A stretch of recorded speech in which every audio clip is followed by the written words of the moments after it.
Pandit Deendayal Upadhyay gi 108 Suba Mapok Kumol Thouram Pangthokkhre.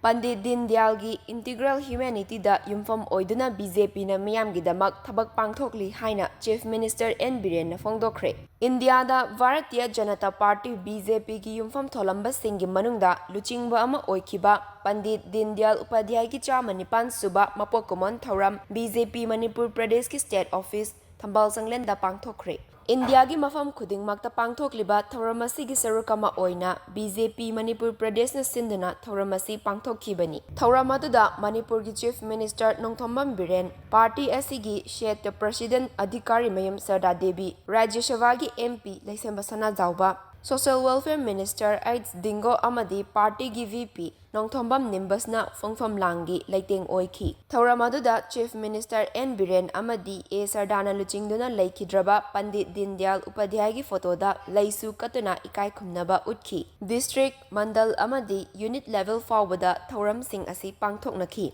Thambal Sanglen da pangthokpa Thauramatuda Manipur gi Chief Minister N Biren na haikibada Pandit Deendayal Upadhyay asi India da pokiba laipok singi manungda amani. India gi politics da integral humanism gi wakhalon puthokduna khwaidagi tola taraba singi thabak tawri. Makhoibu miyoiba khunai gi marakta manaba thakta pukhatkadabani haibagi chapchaba wakhalon piramba luchingba amani. Luchingba asi Englishing amaga chamapan yangkai humdoidagi Englishing amaga chamapan Humfunipan Fawbada Bharatiya Janna Sangha Linkhatuna India da anauba miyoiba khunai gi damak yauna amasung puraknaba hotnaramba luchingba amani. Mahakna thamlamba integral humanism adugi philosophy dani ngasi BJP lengakna thabak oina utnaba hotnari amadi thabak tawri. Khwaidagi lairaba singi damakta thabak tawbiba haibagi pandamni BJP lengakna Manipur dasu yum leijedraba singi yum sabiriba lairaba layengba ngamjadaba singi damak haksel gi tengbang piribani. Asigumba thaurang kaya amasu paikhatlibani. Asigumba miyoiba khunai asigi asengba marup ama oiriba Pandit Deendayal Upadhyay gi Mapok Kumol lakpa asida mahakpu amuk khanna ningsinghalli. Mahakna party organization gi damak Delhi dagi Patna tamna train chatpa matamda Mughal Sarai train station yaugadaba meter 100 ram watlingaida masak khangdaba singna tamthina hatlaga hundoklamkhibani.